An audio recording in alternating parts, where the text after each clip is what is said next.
शंकराचार्य स्वामी और मुक्तेश्वर आनंद सरस्वती के खिलाफ दर्ज यौन उत्पीड़न मामले में बड़ा अपडेट सामने आया है। पीड़ित नाबालिग बच्चे की मेडिकल रिपोर्ट आ गई है। पुलिस सूत्रों के अनुसार मेडिकल परीक्षण में दुष्कर्म की पुष्टि होने की बात सामने आई है, जिसके बाद पुलिस अब आगे की कार्रवाई की तैयारी में जुट गई है। फिलहाल मामले की जांच जारी है।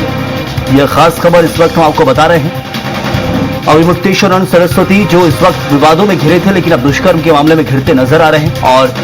जो बच्चे की मेडिकल रिपोर्ट थी वो आ चुकी है और उसमें दुष्कर्म की पुष्टि हुई है और अब कार्रवाई की तैयारी में पुलिस जुट गई है।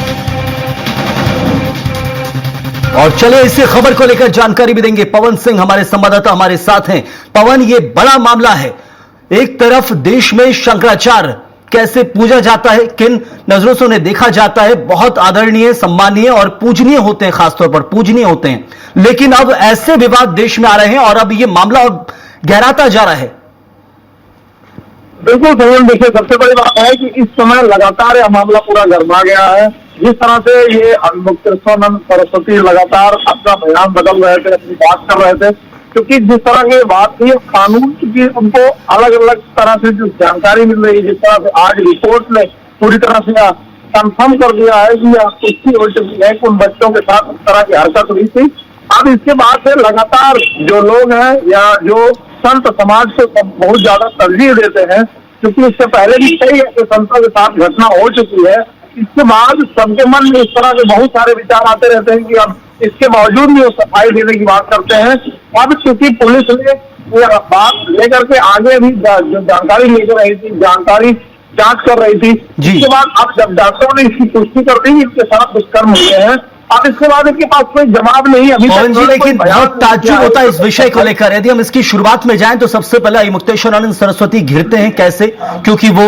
जो इलाहाबाद प्रयागराज में चल रहा था कार्यक्रम और उसके बाद योगी आदित्यनाथ के साथ उनकी तूतू में जो सामने नहीं आती है, एक तरह से पोस्टर वॉर हो या फिर सोशल मीडिया पर जो चलती रही, मुख्यमंत्री योगी आदित्यनाथ पहले अलग एक हमला करते नजर आ रहे थे, काल नेमी कहते नजर आ रहे थे, इशारों में बहुत लड़ाई चल रही थी। उसके बाद से फिर एकदम से ये मामला सामने आना, और क्या हम समझें किस और ये जा रहा है? बिल्कुल सही। देखिए, सबसे बड़ी बात है कि जिस समय माघ मेला प्रारंभ हुआ उसी समय से इनके मन में क्या चल रहा था ये सामने उस समय आया जब वहां पर स्नान को लेकर के वाद विवाद काफी बढ़ा, क्योंकि जिस तरह से लोग वहां स्नान करने जा रहे थे, सभी साधु संतों के लिए व्यवस्था थी, आम श्रद्धालुओं के लिए पूरी अच्छी व्यवस्था बनाई गई थी और उत्तर प्रदेश सरकार लगातार सभी के लिए काम कर रही थी और धर्म के लिए लगातार 2017 के बाद से लगातार प्रयास करती है सरकार की जो भी श्रद्धालु है उनको सुविधि के ढंग से चाहे स्नान करना हो, दर्शन करना हो, उन लोगों के लिए व्यवस्था के लिए सरकार खुद सपोर्ट करती है। इसमें माघ मेले में जिस तरह से वाद विवाद बढ़ा है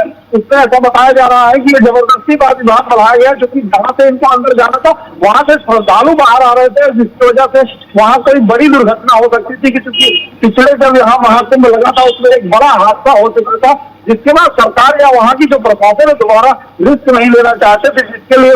शंकराचार्य ने काफी जिद पकड़ ली और वहाँ कई दिनों तक अड़चन में बह रहे। उसके बावजूद उनको बहुत सारा प्रयास किया गया, प्रशासन ने भी प्रयास किया, लेकिन जब वो पवन जी, लेकिन इस मामले में धर्म और आस्था पर बड़ा प्रश्न चिन्ह खड़ा हो गया है। एक तरफ जो मामला उजागर हुआ है वो कहीं ना कहीं सीधे सवाल खड़ा करता है कि ये मामला अभी क्यों आया, जब योगी आदित्यनाथ से खासतौर पर माघ मेले में स्नान को लेकर विवाद की स्थिति बनी, उसके बाद एकदम से मामले का सामने आना।